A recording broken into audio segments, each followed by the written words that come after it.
El adecuado manejo de los líquidos endovenosos es una parte fundamental en todas las especialidades de la medicina, pero cobra mayor relevancia en los niños. Cuando un paciente por algún motivo no puede recibir vía oral, necesitamos asegurarnos de que las necesidades de agua de ese paciente sean satisfechas, así como sus necesidades de electrolitos. Sin embargo, las necesidades calóricas no van a poder ser suplidas con la administración de líquidos endovenosos. Entonces, si un paciente requiere o está sin vía oral por un tiempo prolongado, probablemente requiera nutrición parenteral o nutrición enteral en vez de líquidos endovenosos. Entonces, son el manejo de elección para reponer agua, para reponer electrolitos durante periodos relativamente cortos de tiempo, y podemos administrar adicionalmente una carga de glucosa suficiente para que el cerebro pueda trabajar sin que el paciente entre en estado de cetosis. Entonces, repitiendo, podemos administrarle líquidos a un niño que no está con vía oral para suplir sus necesidades de líquidos, para suplir sus necesidades de electrolitos y para suplir las necesidades cerebrales de glucosa para que el paciente no entre en un estado de cetosis sin que podamos satisfacer solamente con líquidos los requerimientos calóricos. Debemos de tener en cuenta que los niños están compuestos más que cualquier otro ser humano por agua. Si vemos este ejemplo de aquí, vemos que si una mujer adulta que no sea excesivamente delgada, el agua estará representando aproximadamente el 40% de su peso. Si tenemos otra mujer adulta, pero probablemente con menos tejido graso, el agua representará aproximadamente el 45% de su peso corporal. En una mujer joven, el agua es más o menos el 50% de su peso corporal. En un hombre joven, más o menos el 60% de su peso corporal, pero en un niño, sobre todo si es un recién nacido, el agua representará aproximadamente el 75% de su peso corporal. ¿Y cómo está repartida esa agua en el cuerpo? Pues básicamente en dos compartimientos, en el compartimiento intracelular y en el compartimiento extracelular. La distribución del agua en estos dos compartimientos varía también dependiendo de la edad. En un recién nacido, la mayoría de su agua va a estar en el líquido extracelular, va a estar contenida en el espacio extracelular. Pero a medida que el niño va creciendo, el agua va desplazándose desde el espacio extracelular al espacio intracelular, y aproximadamente a partir de los 3 años ya tenemos madurez fisiológica para fluidos corporales, y el porcentaje de agua que está en el espacio extracelular y en el espacio intracelular continúa relativamente invariable a partir de allí, a partir de los 3 años de vida. Bueno, ¿y cómo pasa el agua a través de esos compartimientos? Pues debido a una fuerza que se llama la fuerza osmótica. ¿Qué es la ósmosis? Es el paso de agua a través de una membrana permeable al agua, pero no permeable a un soluto. Es el paso de agua de donde hay menor concentración de soluto a donde hay mayor concentración de soluto. Si tenemos entonces en un recipiente una membrana que permite pasar agua, pero no permite pasar un soluto, y los solutos están en igual concentración a ambos lados de la membrana, entonces el agua pasará a la misma velocidad en ambas direcciones y uno espera que el volumen de los compartimientos no varíe. Pero si le adicionamos un soluto a uno de los lados de la membrana, entonces el agua comenzará a pasar a mayor velocidad del sitio donde está menos concentrada al sitio donde está más concentrada, y uno espera que aumente el volumen en ese compartimiento. Se considera que el sitio que quedó con más concentración de soluto es hipertónico con respecto a la membrana, y el sitio que quedó con menor concentración de soluto es hipotónico con respecto a la membrana. ¿Qué importancia tiene esto en medicina y en el manejo de líquidos endovenosos? Pues que nosotros vamos a estar accediendo al compartimiento intravascular de un paciente que va a estar separado por membranas de las células que conforman a dicha persona o a dicho paciente. Y esos líquidos que nosotros vamos a pasar van a tener solutos en ellos. Esos solutos deben de tener una concentración similar a la del plasma para que no haya grandes movimientos de volumen a través de las membranas celulares cuando uno los utiliza en forma rápida. Entonces vamos a ver en este ejemplo cuál es la importancia de esto. Lo que está representado aquí pues es un vaso sanguíneo y la bolita color mandarina que hay más allá representa una célula, y la célula que más nos interesa en este caso en el manejo de líquidos serían las células cerebrales o las células del sistema nervioso central. La razón es que esas células están metidas en el cráneo, que es un compartimiento cerrado, rígido, que solamente tiene una salida, y si esas células se edematizan, entonces van a hacer que el cerebro protruya a través del único orificio de salida que tiene, que es el agujero magno, y el paciente le dé edema cerebral, se hernie y se muere. Entonces, esa es la célula que estamos representando aquí en este momento. Las bolitas verdes que ustedes también ven allí, pues representan un soluto, en este caso puede ser sodio o la carga de solutos total que puede haber tanto dentro como fuera de la célula. Y si ustedes pueden apreciar la comparación, la proporción, de soluto, tanto dentro de la célula como del espacio intravascular es aproximadamente la misma.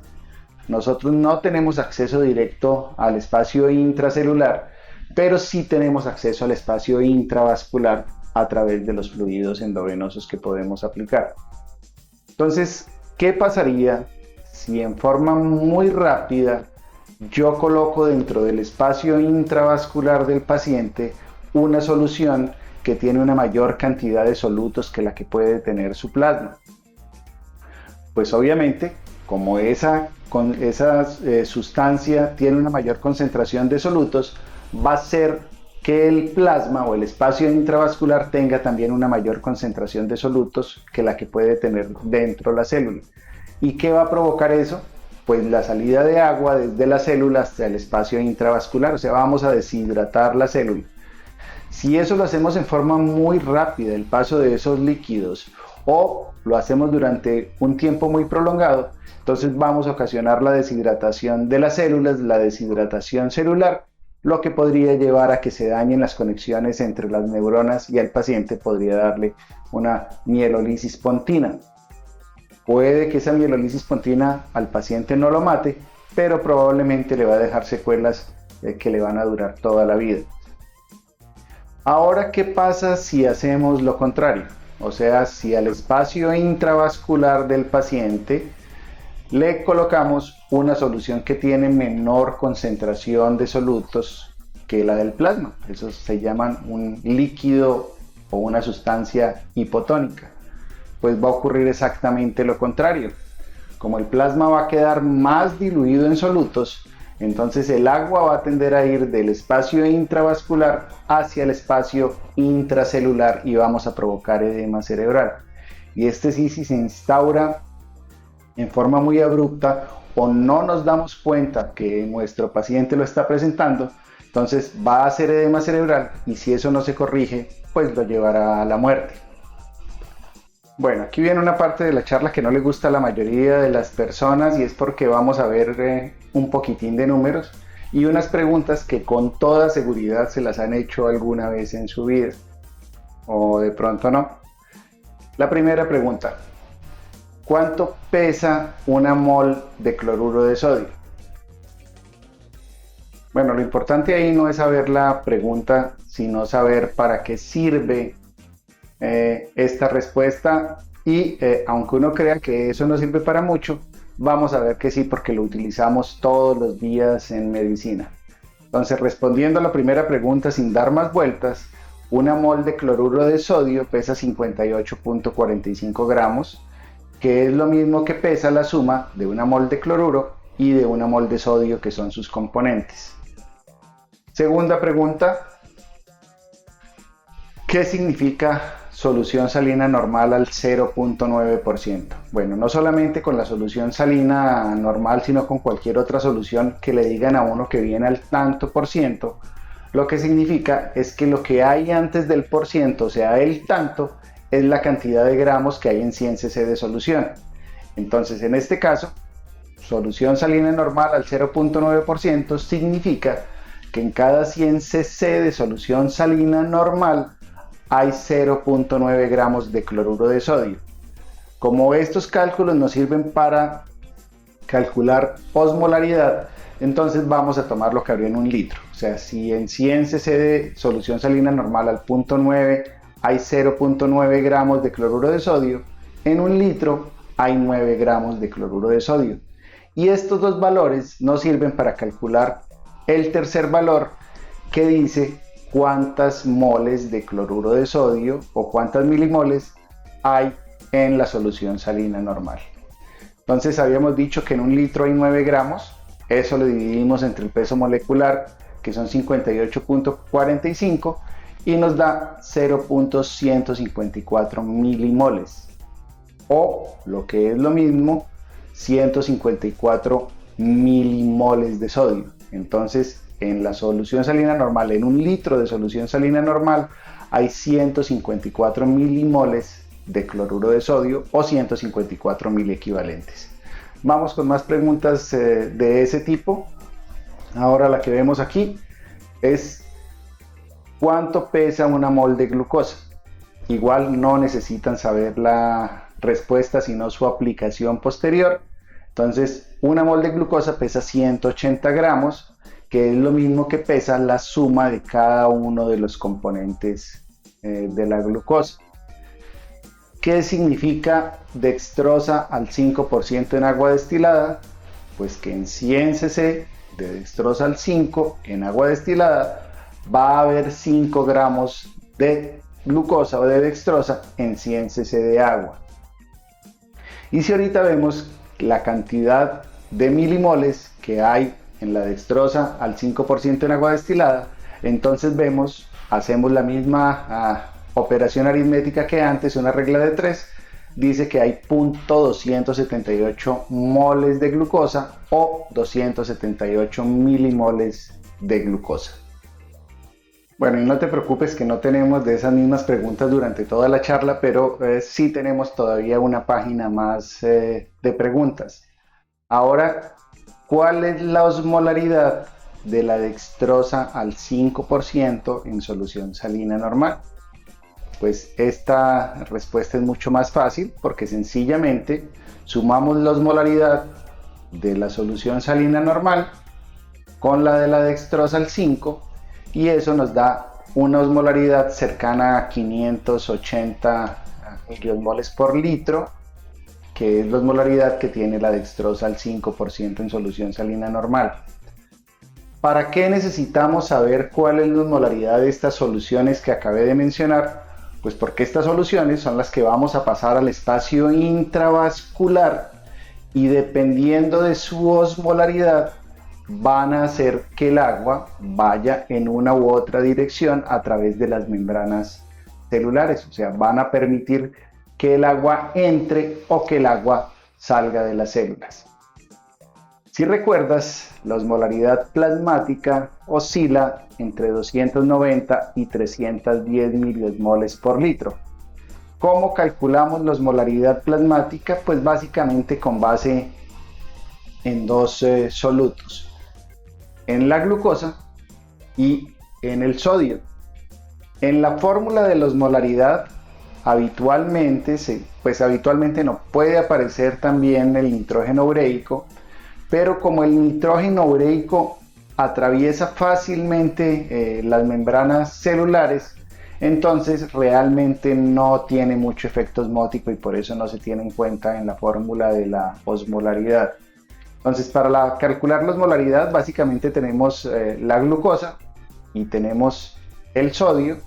El sodio lo multiplicamos por 2. La razón es que las moléculas de sodio casi siempre van acompañadas de cloro, entonces S2 representa el cloro acompañando al sodio. Y la glucosa la tenemos que convertir, porque a nosotros habitualmente nos da el laboratorio valores de miligramos por decilitro, a convertirlo a milimoles. ¿Listo? Entonces convertimos la glucosa de miligramos por decilitro a moles o a milimoles, y así podemos hacer el cálculo con el sodio. Entonces aquí aparece la cuenta y esto nos da que la osmolaridad plasmática entonces está generalmente muy cercana a 300. Bueno, y en esta tabla de aquí puedes ver las soluciones comerciales que se consiguen con más frecuencia, al menos en mi país, que es Colombia, pero que generalmente son las mismas que se consiguen en diferentes lugares del mundo.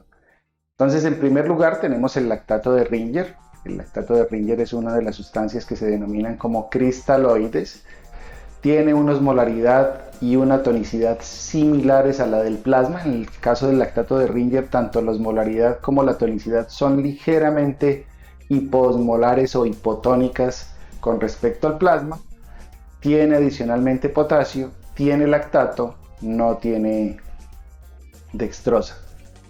Después sigue la dextrosa al 5% en agua destilada. Aquí solamente hay dextrosa, no hay ningún otro electrolito, y a pesar de tener una osmolaridad similar a la del plasma, no tiene sodio. Entonces, al menos con respecto al sodio, es hipotónica con respecto al plasma.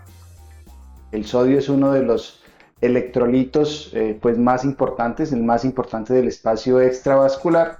Entonces, a pesar de una osmolaridad similar a la del plasma, si uno le inyecta a un paciente en forma rápida dextrosa al 5% en agua destilada, pues le va a provocar edema cerebral, ya, porque la carencia de sodio va a hacer que el agua vaya hacia el interior de las células.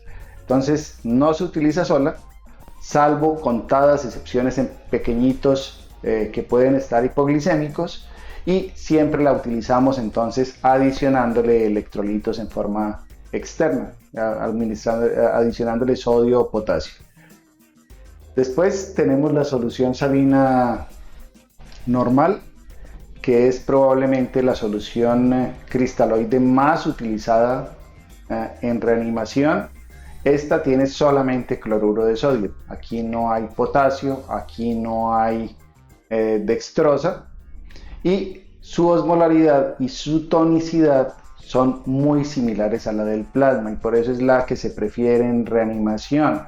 La razón es que si la inyectamos rápidamente en el espacio intravascular, no vamos a producir grandes movimientos de agua ni desde ni hacia el interior de la célula. Entonces es la solución que se prefiere en reanimación. Sigue la dextrosa al 5% en solución salina normal.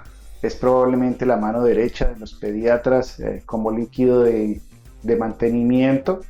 Tiene tanto dextrosa como solución salina normal.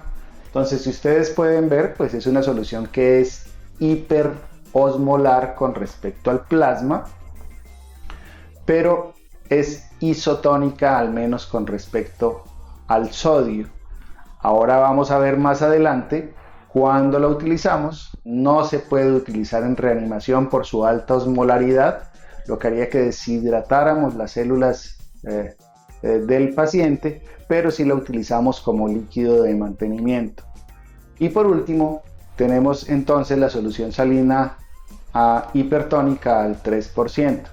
Ustedes ven que la tonicidad y la osmolaridad son grandísimas, solamente hay también cloruro de sodio aquí en este caso, y debido a su alta osmolaridad y su alta tonicidad, la utilizamos para deshidratar las células cuando el paciente tiene, por ejemplo, edema cerebral.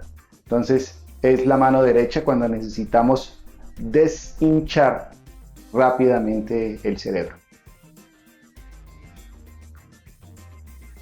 Bueno, y con esta foto histórica, pues básicamente comenzó la historia del manejo de líquidos endovenosos en niños. Por allá, por 1957, dos fisiólogos, los doctores Holiday y Seagar, hicieron un estudio que es clásico en medicina y clásico en pediatría para determinar el gasto calórico basal en los niños. El gasto calórico basal pues es la cantidad de calorías que debemos de administrarle a un niño para que pueda suplir sus requerimientos metabólicos diarios y para que no vaya a comenzar pues a hacer un déficit nutricional y comience a desnutrirse. Entonces, al terminar su estudio, los doctores Holiday y Seagar pudieron determinar las siguientes cosas: que en un niño de hasta 10 kilos necesitamos administrarle en promedio 100 kilocalorías por cada kilo para suplir sus requerimientos basales. O sea, que en un niño que pesa 10 kilos necesitamos darle 1000 kilocalorías al día. 100 kilocalorías por cada kilo y el niño pesa 10 kilos, entonces nos tocaría darle 1000 kilocalorías a ese niño en su alimentación. Entre los 10 kilos y los 20 kilos, las necesidades disminuyen algo. Entonces, entre los 10 kilos y los 20 kilos, necesitamos administrar en promedio 50 kilocalorías por kilo.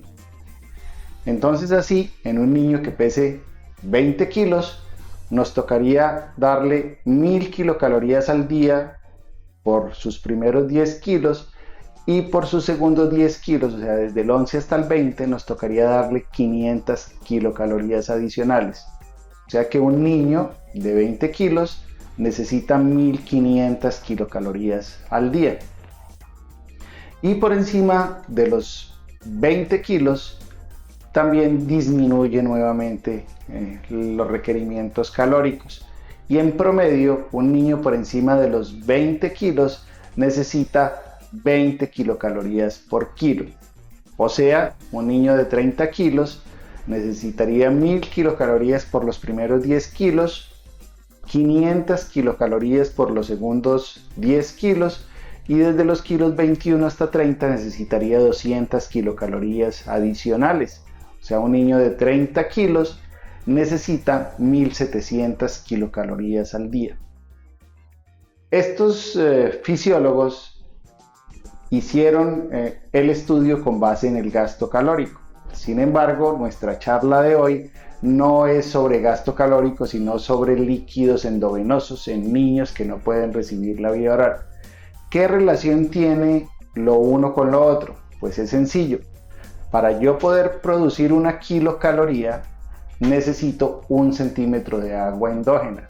O sea que hay una relación de 1 a 1 entre la cantidad de agua que necesito y la cantidad de kilocalorías que necesitan administrarme para que yo pueda seguir con mis funciones básicas. Entonces así, un niño de 20 kilos que necesita 1500 kilocalorías al día, necesita 1500 cc de agua al día, que si no las puede recibir por vía oral, necesitaríamos nosotros administrárselas por vía externa a través de una vena.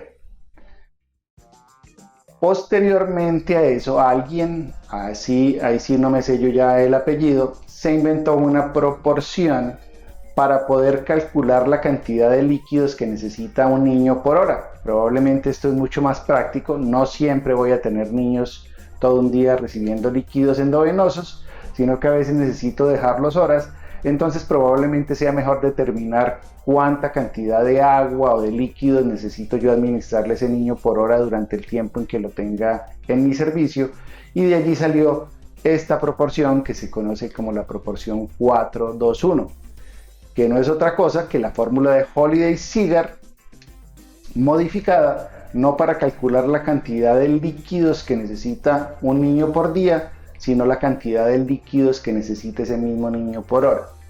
Entonces, a ver cómo sería eso. Pues nada, que si tengo un niño que pesa 10 kilos y necesito darle 1000 cc al día, con la proporción del 4-2-1, lo que quiere decir es que por los primeros 10 kilos no voy a dar 100 cc por día, sino que voy a dar 4 cc por hora.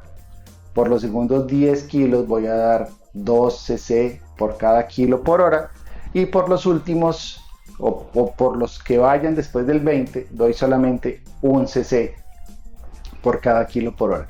Entonces vamos a hacer un ejemplo para que quede más fácil. Si un niño pesa 10 kilos y necesito darle 1000 centímetros al día, entonces lo que tengo que hacer es dividir esos 1000 cc de agua que le tengo que dar al día entre 24 horas que tiene el día, y eso nos da 40. Bueno, 42, que es muy similar a multiplicar los primeros 10 kilos por 4. Entonces si el niño pesa 10 kilos, para la primera hora va a necesitar 40 cc, o para una hora va a necesitar 40 cc. Si pesa 20, multiplico los primeros 10 kilos por 4 y daría 40, y los segundos 10 kilos por 2 serían 20 más. O sea, un niño de 20 kilos necesita 60 cc por hora de líquidos para que se le administren. Por último, los doctores Holliday y Seagar también calcularon la cantidad de sodio y de potasio que ese niño iba, o que esos niños iban a necesitar con los líquidos. ¿Cómo hicieron el cálculo de las necesidades de sodio y potasio? Bueno, este cálculo no fue tan genial como fue las ecuaciones que lograron al final sacar para determinar la cantidad de kilocalorías que el niño consumía, sino que esto lo hicieron con base en la cantidad de sodio y potasio que los niños perdían por orina y en la cantidad de esos mismos electrolitos que tenían algunas fórmulas de la época. Esto probablemente sea, pues no el bache, pero sí el área que tiene más controversia con respecto al manejo de líquidos, pero igual, desde mediados del siglo pasado hasta ahora, se han manejado los requerimientos basales tanto de sodio como de potasio con base en los estudios de Holliday y Seagar.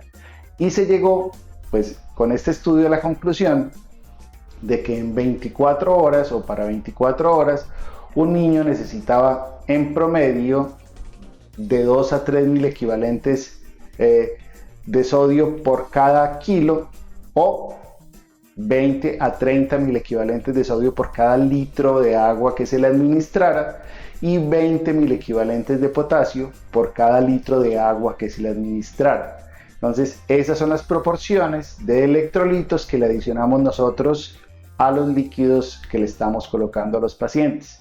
Entonces, los líquidos o el agua que el paciente necesita lo calculamos con base en la fórmula de Holliday y Seagar, y su sodio y su potasio de mantenimiento se los damos de acuerdo también a las proporciones que nos dieron ellos allí. Entonces, por cada litro de agua debemos administrar al menos 30 mil equivalentes de sodio, y por cada litro de agua debemos administrar al menos 20 mil equivalentes de potasio cuando le vayamos a formular los líquidos a nuestro pequeño paciente.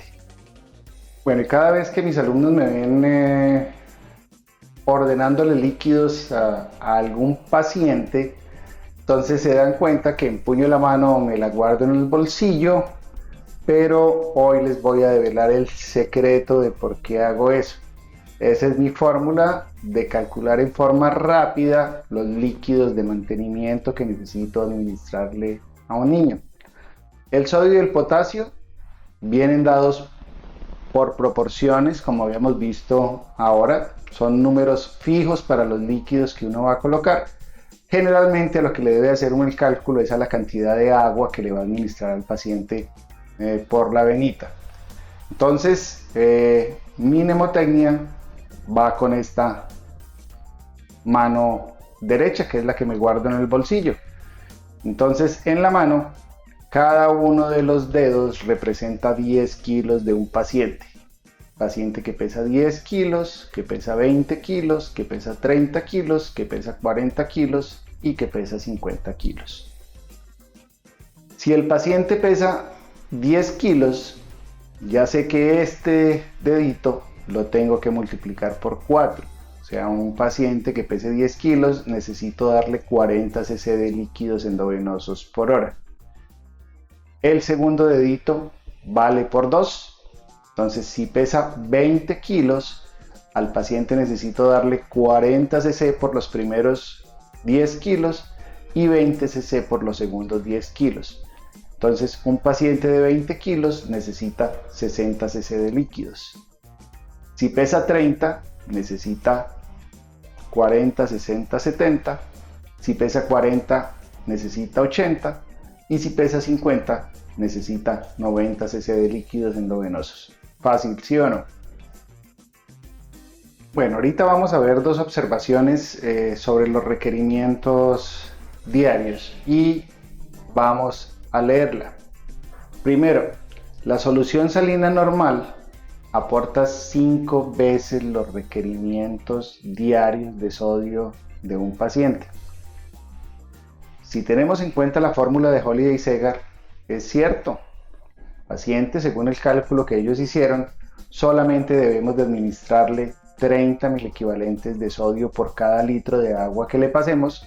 Sin embargo, la solución salina normal tiene 150 miliequivalentes, muchísimo más de lo que nuestro paciente necesita. ¿Qué importancia clínica tiene esto?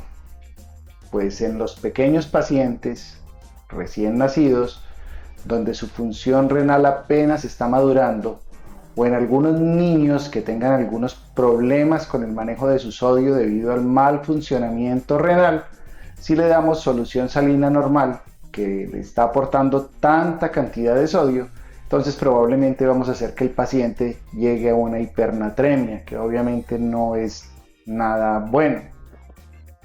Entonces, al menos a los niños recién nacidos no los manejamos con líquidos isotónicos, porque le vamos a administrar demasiado sodio. ¿Qué hacemos entonces con los chiquitines recién nacidos? Pues le damos solamente los requerimientos de sodio que necesitan. O sea, a estos recién nacidos les damos 30 miliequivalentes de sodio por cada litro. Este tipo de líquidos se conocen como líquidos 1/5 isotónicos, o sea, tienen 1/5 parte de la cantidad de sodio que tiene la solución salina normal y que tiene el plasma normalmente.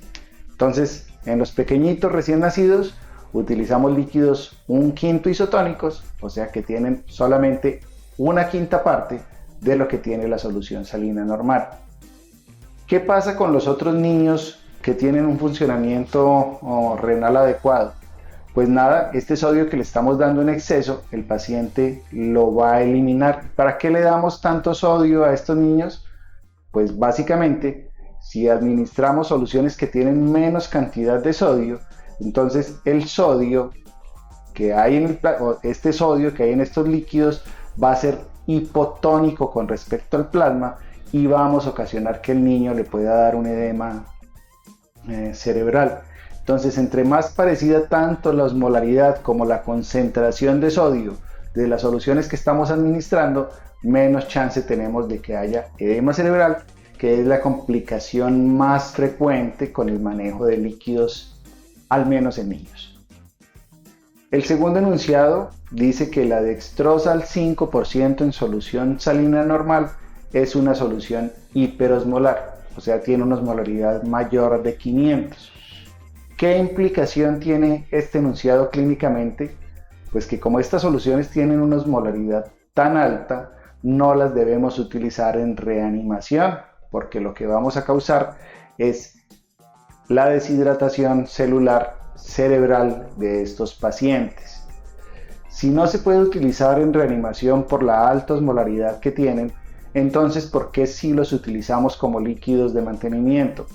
Pues la razón aquí nos la da básicamente el tiempo y el tiempo en que se pasa el goteo.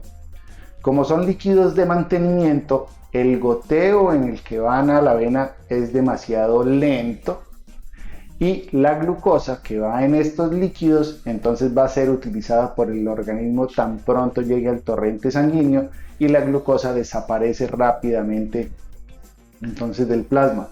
Entonces, como líquido de mantenimiento, estos líquidos actúan como líquidos isotónicos y isoosmolares, a pesar de que al menos en la bolsa son hiperosmolares, ¿de acuerdo? Entonces la dextrosa al 5 en solución salina normal la podemos utilizar con seguridad como líquido de mantenimiento, pero no la vamos a utilizar en reanimación por su alta osmolaridad. Bueno, como ya te he mencionado antes, el principal problema en el manejo de los líquidos en pediatría es que podamos pasar una sustancia o un líquido que sea hipotónico con respecto al plasma, y eso nos puede ocasionar edema cerebral. Es la complicación más severa y la más frecuente que se da en el manejo de líquidos endovenosos. ¿Cómo llegamos a estas conclusiones a pesar de que Holliday y Seagar nos dijeron que los líquidos o los requerimientos de electrolitos, al menos en los niños, da solamente para hacer unos líquidos un quinto isotónicos que tengan solamente 30 equivalentes de sodio? Pues resulta que la señal de alarma la comenzaron a dar no los pacientes clínicos, sino los pacientes quirúrgicos. Eran niños que eran llevados al quirófano posterior a la salida pues, del estudio de Holliday y Seagar. Se manejaban con líquidos un quinto isotónicos y cuando terminaban la cirugía o tenían edema cerebral o habían muerto. Entonces, cuando pasamos líquidos hipotónicos, hacemos que el agua vaya hacia el interior de las células. Si tenemos un paciente clínico al que le podemos hacer seguimiento, pues probablemente nos demos cuenta y lo podemos corregir. Pero imagínate qué pasa en un niño que está anestesiado y que está siendo llevado al quirófano. Entonces, el manejo de los líquidos, que inicialmente eran quinto isotónicos y ahora son isotónicos, cogió auge hace algunas pocas décadas ya, y en este momento entonces a los niños que tenemos en pisos o en urgencia los manejamos con líquidos isotónicos, y obviamente con mucho mayor veracidad lo tenemos que hacer con los niños que van a cirugía. Entonces, ¿qué tipo de líquidos tendría que llevar un niño que va a ser llevado a una cirugía, sobre todo si es una cirugía grande? Pues básicamente deben de ser líquidos isotónicos. Tú vas a escoger si le vas a colocar Harman o le vas a colocar solución salina, pero los líquidos deben de ser isotónicos para prevenir el riesgo de edema cerebral. Estos líquidos deberán de llevar dextrosa o no deberán de llevar dextrosa. En los niños que no van para cirugía, menores de 8 años, estamos casi que obligados a colocar dextrosa en los líquidos para que el niño no haga cetosis, para darle glucosa, para que su cerebro pueda seguir trabajando en forma adecuada. Pero en los niños que van a cirugía, las cirugías generan estrés y el estrés genera exceso de hormona antidiurética. Así que estos niños que van a llevar a cirugía, pues no solamente van a necesitar líquidos isotónicos, sino que además de la liberación de la hormona antidiurética van a presentar hiperglicemia, ya debido a las hormonas del estrés. Entonces, como estos niños tienden a hacer hiperglicemia, los líquidos que se le coloquen a estos niños en general no deben de tener dextrosa. No es que los vayamos a dejar sin dextrosa un día antes, pero sí antes de llevarlos a cirugía, que sean líquidos isotónicos y que sean líquidos sin dextrosa. Una vez que salen de la cirugía, pues se les debe de hacer control de electrolitos, y lo ideal es que si es una cirugía muy grande, se mantengan líquidos isotónicos y sin dextrosa entre 24 y 48 horas. Entonces, esos son los líquidos que debería llevar un chiquitín que va a ir a quirófano. Bueno, ahora ya sabemos cuántos líquidos y cuántos electrolitos necesita un niño, pero ahora ¿cómo llevamos eso a la práctica? ¿Cómo lo vamos a ordenar? Entonces vamos a hacer un ejemplo con un niño de 12 kilos. Primero habíamos dicho que tanto el sodio como el potasio van en proporciones que son constantes. Si vamos a hacer una mezcla con dextrosa al 5% en agua destilada a la que le vamos a adicionar sodio y potasio, entonces tendríamos que por cada litro de dextrosa al 5% en agua destilada que le coloquemos, le tenemos que colocar 154 miliequivalentes de sodio para que los líquidos queden isotónicos. El sodio que nosotros colocamos en la mezcla, al menos en Colombia, viene como cloruro de sodio en ampollas. Estas ampollas vienen de 10 centímetros cúbicos y traen 20 miliequivalentes. Entonces, como cada centímetro trae 2000 equivalentes y a cada litro le tendríamos que colocar 154.000 equivalentes, entonces nos tocaría adicionarle a la mezcla a cada litro 77 cc de sodio. Y de potasio, pues necesitamos 20.000 equivalentes por cada litro de agua que le vayamos a colocar. El potasio, también aquí en Colombia, viene en ampollas de 10 centímetros, cada ampolla trae 20.000 equivalentes, o sea 2.000 equivalentes por centímetro. El potasio le colocaríamos 20.000 equivalentes por litro, o sea 10 centímetros. Entonces así, para preparar una mezcla de dextrosa al 5% que venía en agua destilada y que nosotros queremos que quede en solución salina normal, necesitamos adicionarle a un litro de agua 77 cc de natrol, y natrol es el cloruro de sodio, y 10 cc de cloruro de potasio, ¿de acuerdo? Pero como generalmente lo que manejamos son bolsas de 500, entonces nos tocaría la mitad de todo eso. Entonces sería una bolsa de 500 centímetros de dextrosa al 5% en agua destilada. La mitad de 77 serían 38 cc de cloruro de sodio y 5 cc de cloruro de potasio. Son las mezclas que habitualmente colocamos a nuestros niños como líquidos de mantenimiento. Entonces esa es la mezcla que nosotros le vamos a administrar. Y ahora, ¿cómo se la vamos a pasar? Si este niño pesa 12 kilos, entonces lo que tenemos que hacer es sacar la manito, el primer dedo, porque el niño pesa más de 10 kilos, entonces al menos le tenemos que pasar 40 centímetros de agua por hora, y quedan 2 kilos que van en este dedito, que es el que multiplica por 2, ¿de acuerdo? Entonces 10 por 4, 40, y 2 por 2, 4, entonces serían 44 cc de agua por hora. Entonces, en la mezcla que ya hicimos, 500 centímetros de dextrosa al 5% en agua destilada, 38 cc de natrol, 5 cc de catrol en una sola bolsa, y se los vamos a pasar al paciente 44 cc por hora.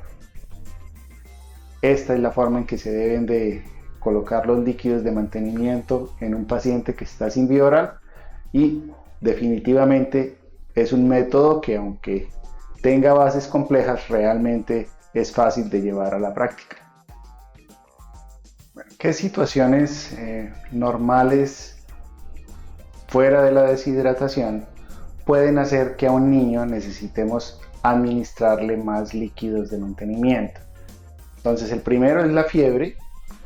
Se calcula que por encima de 38.5 grados centígrados, por cada grado que suba la temperatura, el niño va a necesitar en promedio 12% más de líquidos. La sudoración excesiva puede hacer aumentar los requerimientos de líquidos hasta en un 20-25%, eso dependiente de los ambientes en donde se esté manejando el niño. Las lámparas de calor radiante que se utilizan en las salas de neonatos pueden hacer que uno tenga que darle al paciente hasta un 25% más también de líquidos endovenosos, porque aumenta la evaporación cutánea, y los estados hipermetabólicos como la sepsis pueden aumentar los requerimientos hasta en un 50% más. Ya te he mencionado varias veces que los líquidos que se deben de utilizar en pediatría son líquidos isotónicos para disminuir el riesgo de edema cerebral. Pero vamos con algunas de las indicaciones que están completamente comprobadas, en los que si uno maneja a los pacientes con líquidos isotónicos va a estar haciendo las cosas bien. Entonces, primero, en los estados de depresión de volumen. ¿Cuáles son los estados de depresión de volumen circulatorio? Pues básicamente la hipovolemia y la deshidratación, que también puede llevar a veces a hipovolemia. Entonces, cuando estemos ante un paciente hipovolémico o un paciente deshidratado, entonces no debe haber otra opción inicial que manejar el paciente con líquidos isotónicos, preferiblemente, probablemente la solución salina normal.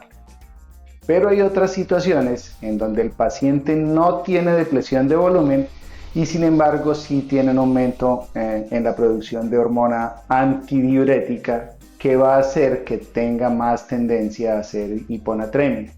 Básicamente son todas las enfermedades del sistema nervioso central, sin importar que sean traumáticas o infecciosas, todas las enfermedades pulmonares, también sin importar que sean o no infecciosas, el estrés, el dolor.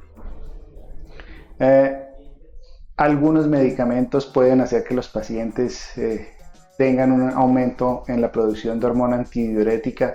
Entonces, en general, más del 95% de las patologías que llegan a los servicios de urgencias serán bien manejadas si manejamos al paciente con cristaloides, o sea, con soluciones isotónicas con respecto al plasma. Una vez hayamos iniciado la terapia de líquidos endovenosos, entonces al paciente hay que hacerle control tanto clínico como con paraclínicos. Los exámenes de base para tener en cuenta pues serían un hemograma para saber el estado general del paciente, un uranálisis, no solamente para ver su función renal, sino para asegurarnos de que el paciente realmente esté orinando. Habría que pedirle una glicemia porque vamos a manejarlo además con líquidos dextrosados. Unos electrolitos, también vamos a manejarlo tanto con sodio como con potasio, y obviamente si queremos ver la función renal del paciente, pues deberíamos de pedirle adicionalmente una creatinina. Bueno, este era el manejo de los pacientes a los que se les va a dejar líquidos de mantenimiento que probablemente no tengan déficit. Pero ahora, ¿qué vamos a hacer si el paciente realmente tiene un déficit, bien sea de líquidos, o sea, bien sea de agua o bien sea de sodio o de potasio? Pues nada, aquí entramos entonces a lo que es el manejo de la deshidratación. Entonces, lo más importante inicialmente es saber cuál es el porcentaje de deshidratación que tiene el paciente. Para esto hay numerosas tablas clínicas, no hace parte de esta charla la clasificación de la detección de la deshidratación como tal, pero valga recordar que una deshidratación leve se considera cuando uno ha perdido menos del 3% del peso corporal en agua, moderada si ha perdido entre el 3 y el 9 y severa si ha perdido más del 10% de su peso corporal.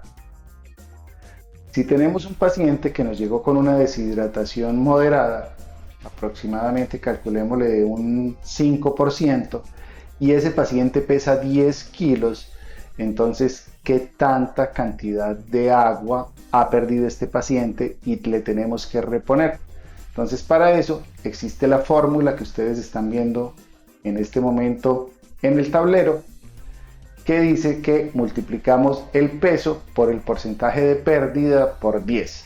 Entonces, el paciente pesa 10 kilos, tiene un 5% de pérdida porque tiene una deshidratación moderada.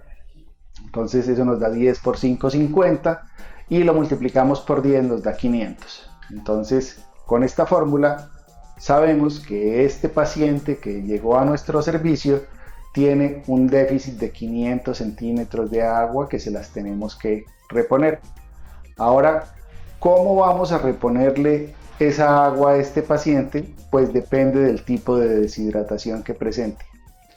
Afortunadamente para nosotros, el 80% de las deshidrataciones que presentan los niños son de tipo isonatrémico.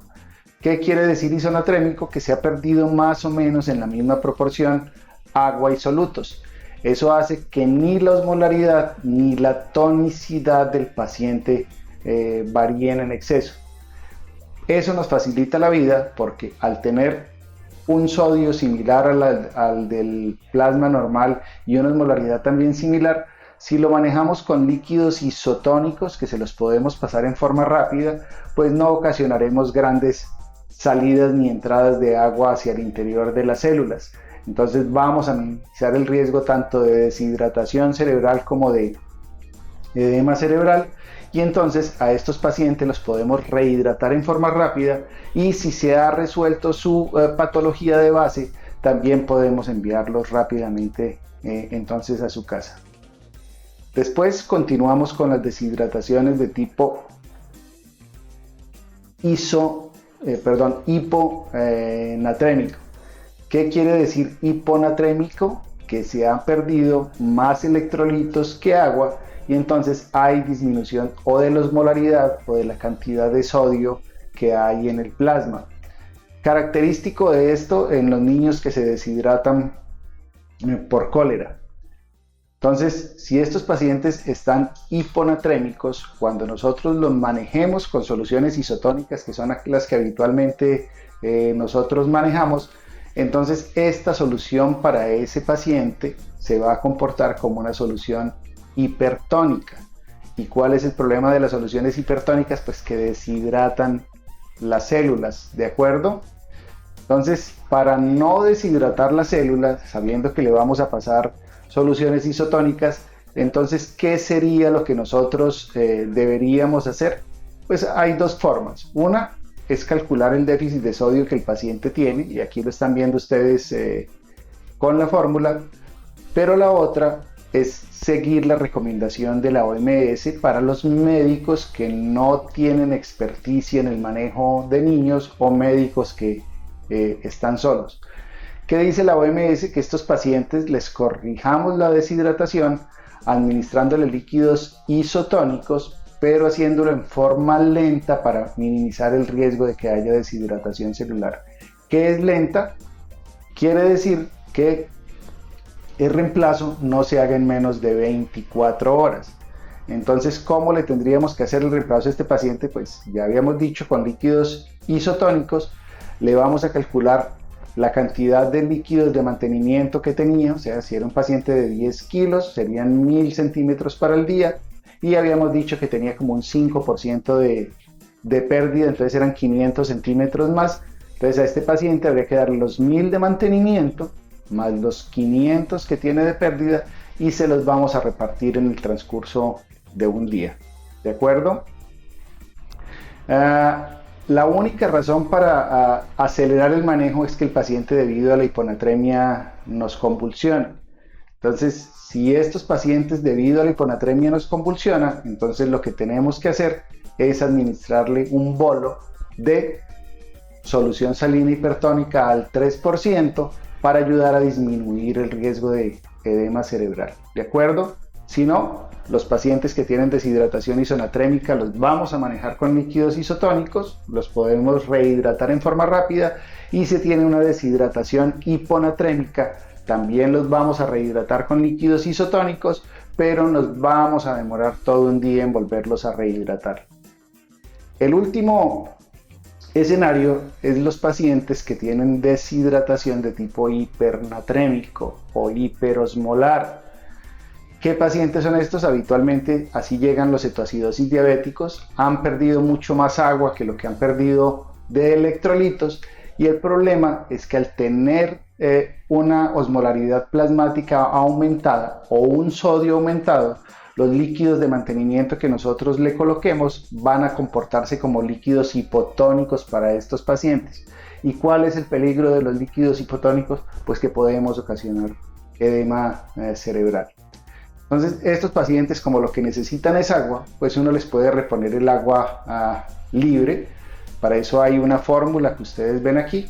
Se puede hacer a través de una sonda nasogástrica, pero si ese no es el caso del paciente y lo que necesitamos es rehidratarlo por vía endovenosa, entonces la OMS también dio una sabia recomendación.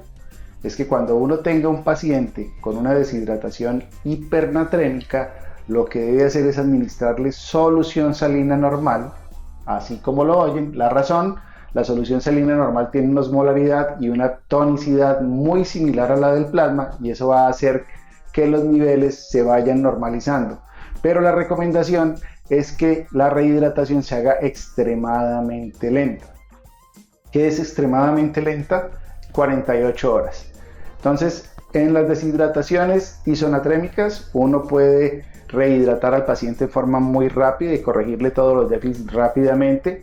En los pacientes con deshidratación hiponatrémica, también va a corregir los déficits, pero se debe demorar al menos un día. Y si es una deshidratación hipernatrémica, entonces nos vamos a demorar hasta unas 48 horas en rehidratarlos, pero vamos a utilizar las mismas soluciones, o sea, soluciones cristaloides o isotónicas.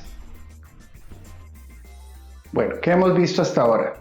Hemos visto las bases fisiológicas para el manejo de líquidos, cómo formular las mezclas, cómo administrar los líquidos de mantenimiento, cómo corregir el déficit de agua en deshidratación, cómo corregir los déficits o los excesos de sodio, y ya solamente nos queda saber cómo manejaríamos los trastornos del potasio. Entonces, el primero es qué hacer si el paciente nos presenta una hipocalemia. Entonces, si el paciente tiene una hipocalemia, uno, tiene riesgo de hacer arritmia, y dos, lo que tenemos que hacer es adicionarle el potasio que al paciente le está haciendo falta. Para poder corregir las hipocalemias, entonces lo que debemos de hacer es administrar potasio. En Colombia se consigue el cloruro de potasio que ya les había mencionado antes, la marca es el Catrol, que viene en ampollas de 10 cc en 20 mil equivalentes. Lo ideal es que no corrijamos más de 0.25 mil equivalentes por kilo por hora para evitar el riesgo de arritmias. La forma práctica de manejar las hipercalemias es que al paciente le vamos a dejar el goteo de líquidos que le habíamos formulado, pero en vez de administrarle 20 mil equivalentes por litro, o sea 5 cc por cada 500 de cloruro de potasio, le vamos a administrar 40 mil equivalentes por litro, o sea 10 cc de cloruro de potasio por cada 500, y lo dejamos al goteo en que lo traíamos para su goteo de líquidos normal. Le repetimos unos electrolitos en 4 horas, y con eso definimos si suspendemos la reposición y lo dejamos solamente con los líquidos de mantenimiento, o si requiere aumento o continuarle con la reposición de potasio. ¿Qué hacer si ocurre lo contrario? Si lo que tenemos es una hipercalemia. Pues entonces en este caso lo que debemos de buscar es que el potasio entre nuevamente hacia las células donde debe estar y abandone el espacio intravascular, que es donde nos está generando problemas. Entonces aquí hay varias alternativas que se pueden ir haciendo al tiempo o se pueden ir implementando. Lo primero que tenemos que hacer es estabilizar la membrana del miocardio, y para eso entonces administramos gluconato de calcio al 10%. La dosis que le vamos a administrar es en bolo entre 50 y 100 miligramos por kilo de gluconato de calcio que le vamos a administrar al paciente. Una vez hayamos estabilizado la membrana de las células cardíacas, entonces lo que tenemos que hacer es provocar que el potasio entre a las células. Eso lo podemos lograr o alcalinizando el plasma, para lo que utilizaremos soluciones con bicarbonato de sodio, o bien sea colocando soluciones polarizantes. ¿Qué son soluciones polarizantes? Soluciones de glucosa con insulina. Generalmente las mezclas las hacemos con 100 cc de dextrosa con una unidad de insulina, y se deja al goteo que habitualmente le dejábamos al paciente, ¿de acuerdo? Entonces 100 cc de dextrosa al 5% con una unidad de insulina, y se pasa al goteo normal. Lo otro que podemos hacer es o nebulizar o inhalar al paciente con salbutamol.